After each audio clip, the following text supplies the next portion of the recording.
The information provided on this podcast is intended for general informational and educational purposes only. It is not intended as a substitute for professional medical advice, diagnosis, or treatment. While we discuss topics related to vegan health, diet, and fitness, always consult with a qualified healthcare provider or registered dietitian before making any changes to your diet, fitness routine, or lifestyle, especially if you have existing health conditions. Welcome to Good Vegan Meal, the podcast for lifelong vegans, people wanting to become vegan, or those interested in vegan living. We're here to make your lives better by giving you the information you need to succeed in your compassionate vegan lifestyle.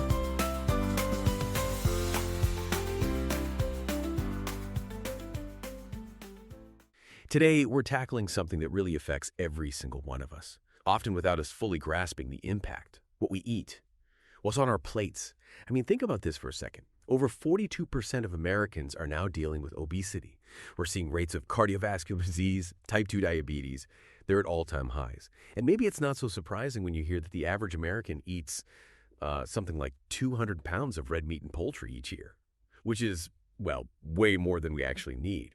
So it kind of begs the question, doesn't it?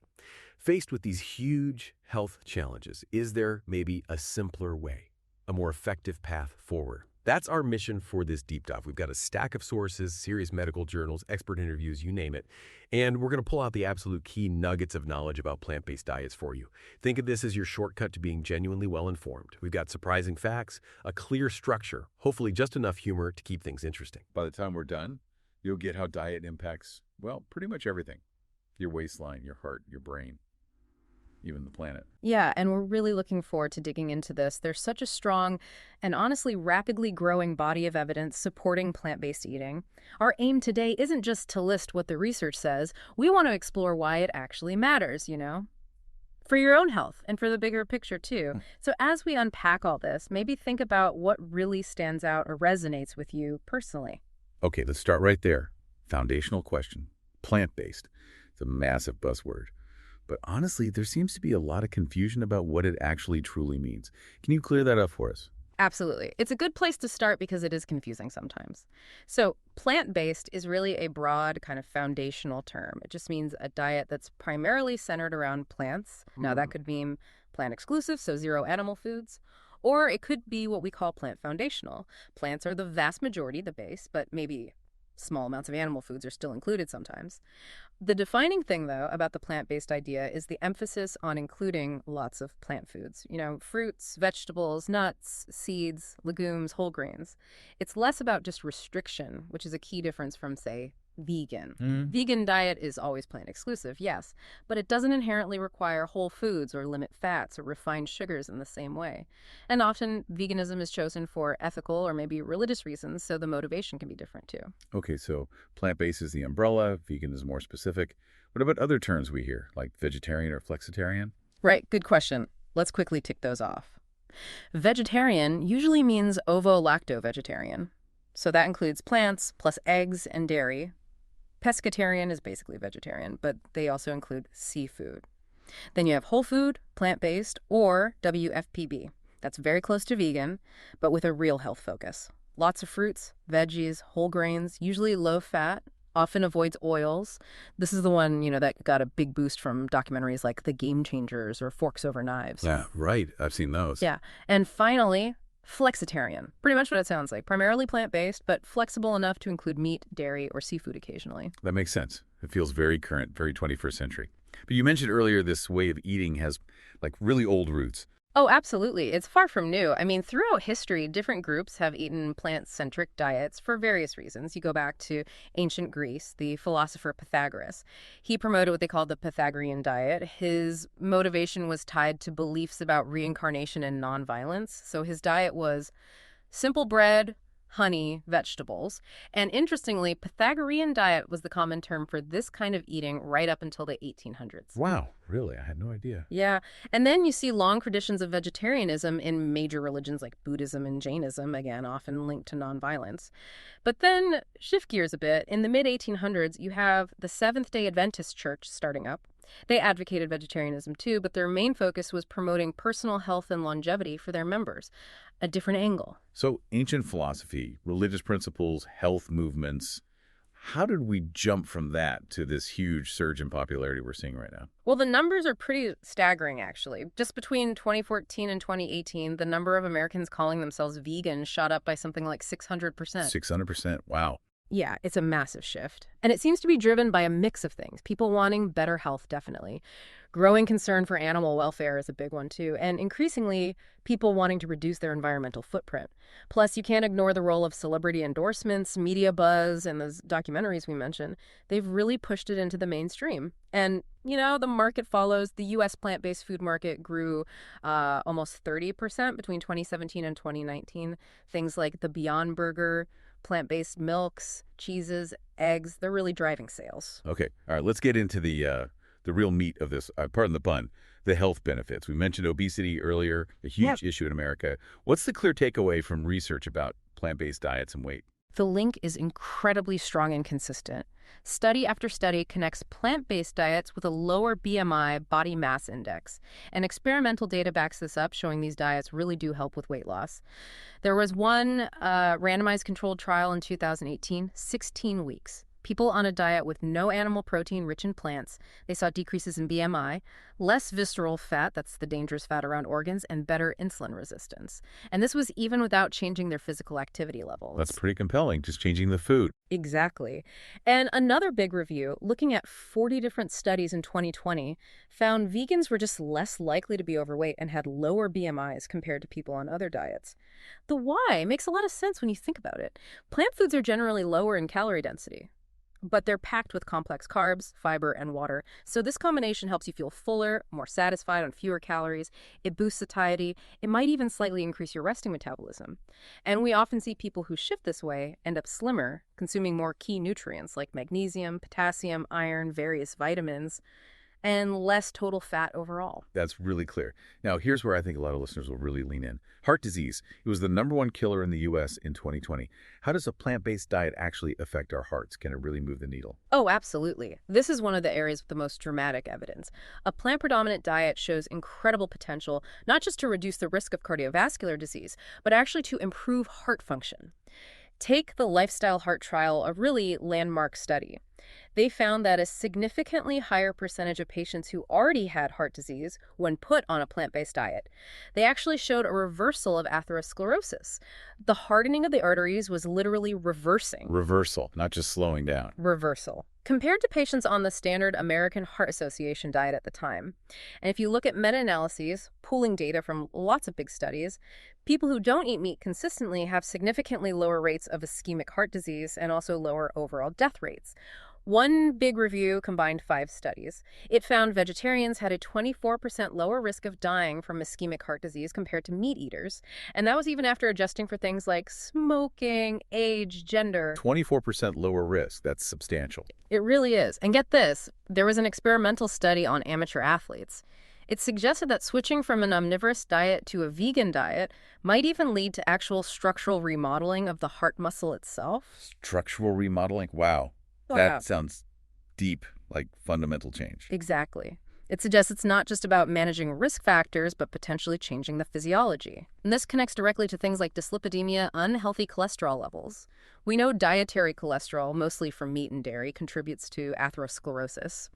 And the research shows clear differences. One study found the average LDL, the bad cholesterol, was nearly 45 points higher in omnivores compared to vegetarians. A big 2020 review confirmed clinically significant drops in total and LDL cholesterol for people avoiding meat or fish. It's a measurable, really impactful difference. Okay, so building on that, what does all this mean for managing really common conditions like type 2 diabetes and high blood pressure? So many people struggle with these. For type 2 diabetes, the evidence is, again, very compelling. Plant-based diets are a powerful tool. They help with weight loss, which is key, and significantly improve glycemic control, blood sugar management. In fact, the American Diabetes Association now recognizes plant-based diets as a totally viable and effective option. So it's officially recognized now. Yes. And there was this remarkable study back in the 90s, actually. 21 patients with type 2 diabetes went on a vegan diet plus exercise. Within just 2 weeks, their average fasting blood glucose dropped by 35%. And 5 of them, 5 out of the 21, were able to stop their glucose-lowering meds entirely. In 2 weeks. 2 weeks. And they maintained that improved control for 4 years afterwards. It also works the other way. Meat consumption is linked to increased diabetes risk. But boosting your fruit and vegetable intake can cut that risk by as much as 50%. There was a huge 10-year study, over 300,000 people, showing a clear inverse link. More daily servings of fruits and veggies, lower risk of type 2 diabetes. That's a powerful preventative message. What about blood pressure? Similar story. A big meta-analysis in 2019 looked at 24 studies. It found vegan diets significantly lowered both systolic and diastolic blood pressure, even more so than standard vegetarian diets. And the potential benefit here for patients is huge. Lower blood pressure could mean needing fewer medications, which means fewer side effects. Less polypharmacy. That would be a massive win for many. Okay, shifting gears slightly. Cancer. Cancer, obviously a huge concern. What does the research tell us about plant-based diets and cancer risk? This is a really critical area, and yeah, there are significant findings. First off, the World Health Organization, the WHO, has classified processed meats, things like bacon, sausage, deli meats, as a Group 1 carcinogen. Group 1, meaning definitely causes cancer. Definitely causes cancer in humans, yes, like asbestos or tobacco. And red meats are classified as Group 2A, meaning probably carcinogenic. There's also evidence around heme iron, which is a type of iron found in animal tissue. It's considered a risk factor specifically for colorectal cancer. We've seen studies supporting this, like one back in 2006 on French women. Higher meat intake correlated with a greater chance of developing colorectal cancer. Okay, so that's the risk side. What about the protective side from plants? Exactly. More recent data from the big UK Biobank study is fascinating.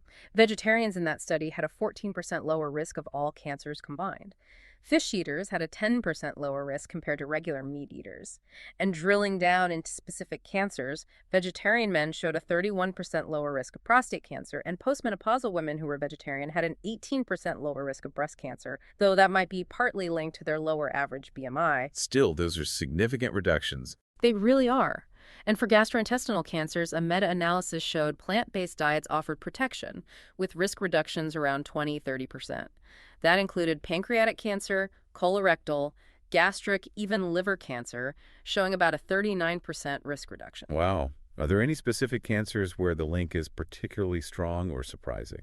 Well, there's some really groundbreaking news emerging around multiple myeloma. One study suggested vegetarian or vegan diets were linked to an incredible 77% reduction in the risk of developing myeloma. 77%, that's huge. It's huge.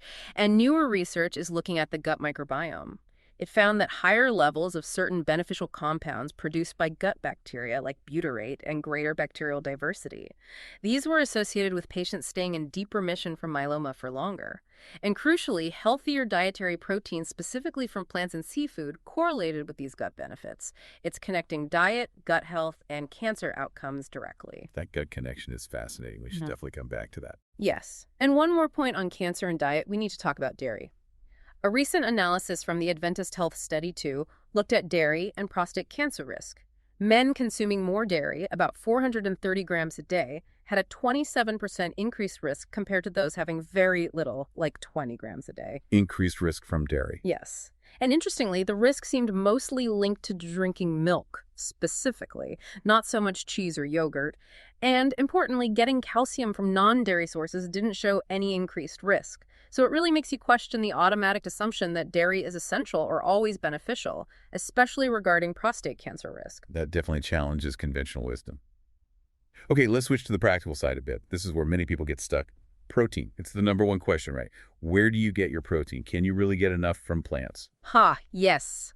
The protein question. It's probably the most common one, and thankfully the answer is a very clear yes. It's actually quite easy to meet or even exceed your recommended protein intake on a plant-based diet. Real protein deficiency is incredibly rare unless someone just isn't eating enough calories overall. See, proteins are built from amino acids. Some are essential, meaning our bodies can't make them, but here's the thing. Plants make them. They synthesize all the essential amino acids. So if you eat a reasonably varied plant-based diet, you'll get plenty of all of them. What about the idea of complete proteins or needing to combine foods at every meal? That That's largely a myth, or at least an outdated concept. Your body has an amino acid pool. It's very good at pulling the amino acids it needs from the different foods you eat throughout the day or even over a couple of days. You don't need perfect combinations at every single meal. Just focus on variety. Things like brown rice, quinoa, beans, lentils, tofu, tempeh, nuts, seeds. They're all packed with protein. Okay, good to debunk that myth. What about soy? It gets a lot of conflicting press. Right, soy is often debated, but the bulk of the evidence is positive. Soy protein has been shown to help lower LDL cholesterol. It's linked to reduced risk of hip fractures, even some cancers. For women who've had breast cancer, studies have actually shown a significantly lower risk of recurrence, about 32% lower, and a 29% lower risk of death if they consume soy regularly. Lower risk. That contradicts some things you hear. It does, but the large population studies are quite consistent on this. Now, that said, there's probably a difference between whole soy foods like tofu, tempeh, edamame, or soy milk, and those highly processed soy-based mock meats. The whole forms are likely healthier overall. Focus on less processed options when you can. Got it. Whole soy good. I think ease up on the ultra-processed versions. Yeah. What about other key nutrients? Fiber, B12, calcium, where do those come from? Okay, let's run through those. They're important. Fiber. This is a huge win for plant-based diets. Shockingly, something like 95% of Americans don't get enough fiber. 95%. Yeah, it's wild. Animal products have zero fiber. Plants are loaded with it. And getting enough fiber protects against so many things. Insulin resistance, high blood pressure, certain cancers, obesity, heart failure, digestive issues. It's absolutely crucial. Vitamin B12, this is one to be mindful of. B12 is vital for DNA, nerves. Really important. It's made by bacteria historically found in soil and water. But with modern sanitation and food processing, our main source became animal products because animals accumulate it. So yes, vegans and also some older adults whose absorption decreases are at risk of deficiency if they're not careful. So what's the solution for vegans? It's simple and effective. Supplementation or fortified foods. B12 supplements are cheap and widely available, and lots of foods like breakfast cereals, plant milks, nutritional yeast are fortified with B12. Studies actually show that vegans who consistently use supplements or fortified foods often have B12 levels comparable to omnivores, so it's easily managed. Okay, so B12 needs attention, but it's manageable. What about calcium? The Got Milk campaign was pretty effective. It was effective marketing, yes, but milk isn't the only source, and maybe not even the best for everyone. Lots of plant foods contain calcium. And interestingly, our bodies might absorb calcium better from some plant sources than from cow's milk. Calcium-set tofu, for instance, has absorption rates similar to milk.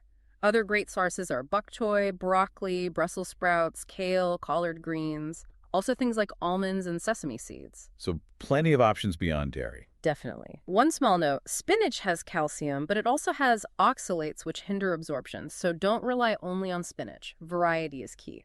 Good tip. Iron. We hear about iron from red meat. Plant-based diets provide iron too, from things like kidney beans, black beans, lentils, spinach, raisins, cashews. Now, the type of iron in plants, non-heme iron, isn't absorbed as readily as heme iron from meat, but the body adapts. And generally, even on plant-based diets, iron deficiency anemia isn't that common if the diet is well-rounded. Eating vitamin C-rich foods alongside iron sources helps boost absorption too. And lastly, omega-3s, usually associated with fish. Right.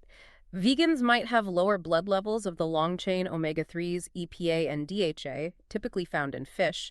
However, our bodies can convert a precursor omega-3 called ALA into EPA and DHA, although the efficiency varies between people.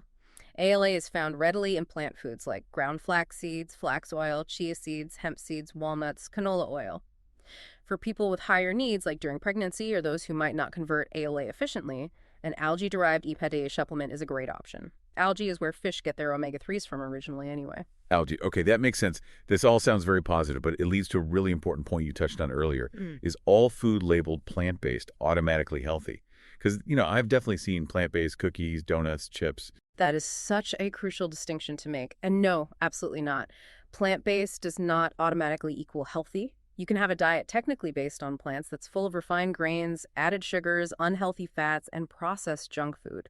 Those imitation meats, cheeses, milks, while maybe better in some aspects than the animal versions, like lower saturated fat sometimes, they aren't necessarily nutrient-dense whole foods. You still have to pay attention to the nutrition label, the ingredients.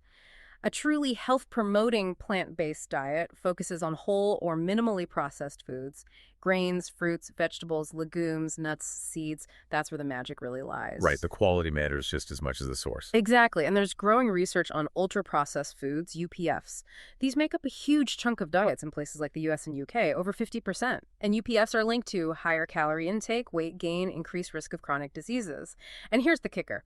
These negative effects seem to happen whether the UPF is plant-derived or animal-derived. A highly processed vegan burger might still be a UPF. So a vegan cookie is still a cookie. Pretty much. The research suggests UPFs contribute to about a 14% higher risk of overall mortality, especially from neurological and respiratory issues. So the real goal isn't just swapping meat for any plant-based alternative. It's reducing UPFs overall and replacing them with whole or minimally processed foods, plant-based or otherwise. That's a really important clarification. Focus on whole foods. Okay, so someone's listening, they're convinced, they want to make a change. Where do they start? Is it best to just jump in, go cold turkey, or ease into it gradually? That really depends on the person, their personality, their situation. Both ways can work. For most people, navigating busy lives, jobs, families, I usually suggest gradual changes. There's this great concept from researcher Shauna Shapiro about setting ridiculously unambitious goals. Ridiculously unambitious. I like the sound of that. Right, like maybe just swap cow's milk for soy milk in your coffee this week. Or try one new vegetable. Small wins build confidence and make it feel sustainable. That said, some people thrive on jumping right in. An abrupt change can sometimes give really rapid positive feedback. You might feel relief from things like constipation or heartburn almost immediately. See quick drops in cholesterol, blood pressure, blood sugar. That can be super motivating, especially if someone's had a recent health scare. Right, seeing quick results can definitely fuel the fire. Definitely. But one important note, if you are on medications, especially for blood pressure or blood sugar, it's really crucial to talk to your doctor before making big dietary changes or as you make them. Your body might respond so well and so quickly that your medication dosages could need rapid adjustment downwards. You don't want blood sugar or blood pressure dropping too low. Good safety tip. Okay, what about common fears, like won't I be hungry all the time? Yes, the hunger fear. It's understandable, but usually unfounded. Remember, plant-based eating isn't about restricting the volume of food, it's about changing the type of food. Because plants are generally lower in calorie density but super high in fiber and water, you can actually eat larger portions to feel full and satisfied.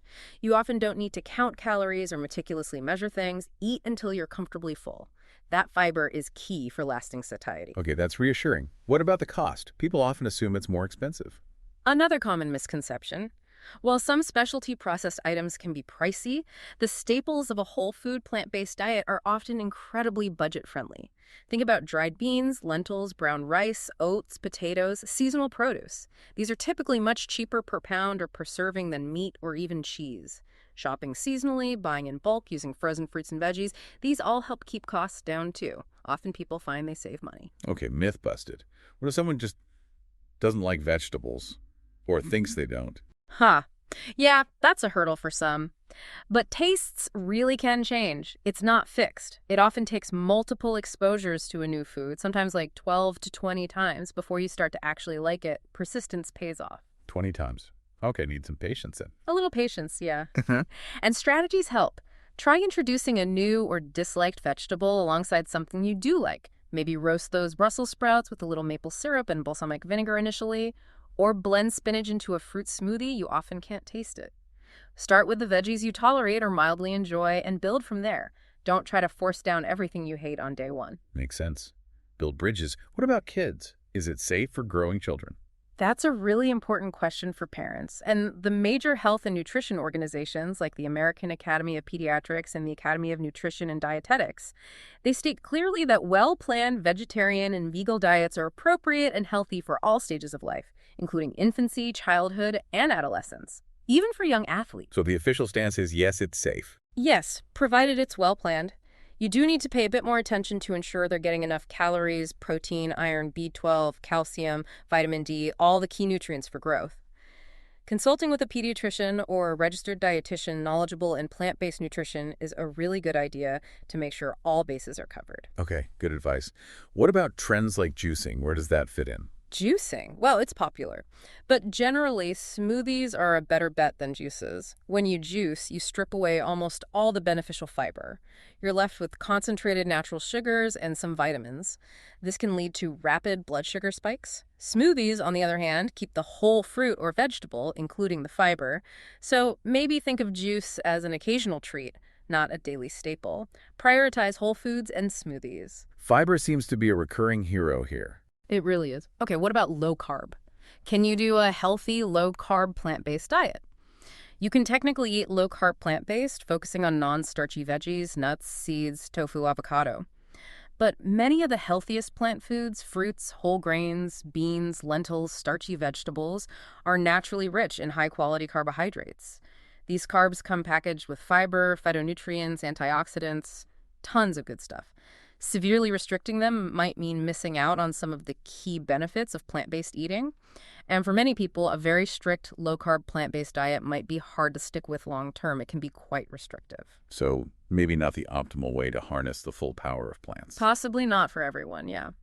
And finally, those alternative meats, the Impossible, the Beyond Burgers, where do they fit? They can definitely be useful transition foods. Or for satisfying a craving occasionally, they help some people stick with a plant-based lifestyle, which is great. And environmentally, they're generally much better than conventional meat production. But they are still ultra-processed foods for the most part, often high in sodium, saturated fat from coconut or palm oil, and lacking the full synergistic benefits of whole plant foods. So probably best viewed as sometimes foods, not daily staples in a truly health-focused diet. Right.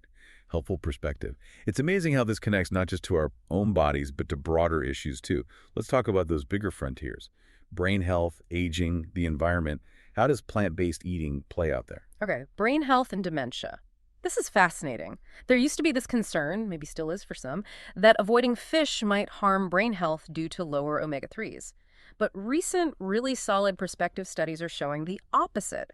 One found vegetarians had a significant reduction in dementia risk, about 33% lower, especially if they adopted the diet before age 75. Low risk, even without the fish omega-3s. Exactly. The thinking is that plant-based diets effectively target many key drivers of dementia, things like dyslipidemia, bad cholesterol, problems with blood sugar regulation, oxidative stress, inflammation, even an unhealthy gut microbiome.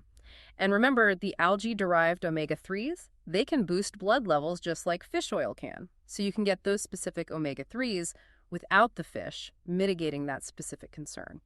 That's incredibly hopeful news. What about aging and frailty? We often hear older adults need more animal protein to stay strong. That's another belief that needs challenging. A revealing study looked at protein sources and frailty risk in older women. Higher plant protein intake from things like bread, cereals, pasta, nuts, beans, legumes was actually associated with a 14% reduction in frailty risk. But higher animal protein intake was linked to a 7% increased risk of frailty. Increased risk from animal protein, wow. Yeah, and even more striking, just replacing 5% of daily energy from animal protein with plant protein led to a 38% lower risk of frailty. That's a massive difference from a small shift. It really highlights the quality of the protein package. So for older adults, a well-planned, healthy plant-based diet, making sure they get enough overall protein, B12, calcium, vitamin D, actually seems to support healthy aging and reduce frailty risk, contrary to the old myths. Okay, and you mentioned the gut microbiome connection earlier regarding myeloma. Can we dig into that a bit more? It feels like a really hot area of research. It absolutely is. The gut-brain axis, the gut-immune axis. It's a huge frontier. What we're seeing is that plant-based diets, largely because of their high fiber content, significantly shape the gut microbiome. They tend to promote a greater diversity of beneficial bacteria species. Think of it as cultivating a healthy inner garden. This high fiber intake feeds specific beneficial bacteria like Prevotella species, which in turn produce short-chain fatty acids, or SCFAs like butyrate. SCFAs, what do they do? They're amazing little molecules. They act as fuel for our colon cells, but also as signaling molecules throughout the body. They seem to play roles in regulating blood sugar, reducing inflammation, controlling appetite, and the emerging research strongly links the state of our gut microbiome to brain function, mood, even cognitive abilities. So this offers a potential pathway, a mechanism for how plant-based diets exert some of their positive effects on mental and neurological health. Feed the gut well, and you might be feeding the brain well, too. Feed the gut, feed the brain. I like that. It really paints a picture of these ripple effects extending way beyond just personal health metrics. They absolutely do. Think about life expectancy. The choices you make about food can literally add years to your life, and importantly, add healthy years. There was a modeling study based on huge amounts of data from meta-analyses. It estimated that making a sustained shift from a typical Western diet to an optimal plant-predominant diet starting at age 20 could potentially add over 10 years of life expectancy for women and 13 years for men. 13 years. That's incredible. It is. And even if you only go halfway and make significant, but not total changes, the model suggested an extra 6 to 7 years of life expectancy. And crucially, the model emphasized these are years spent largely in good health, not just extending lifespan, but health span. Health span, not just lifespan. That's the key, isn't it? Exactly. And small things can have a big impact here too.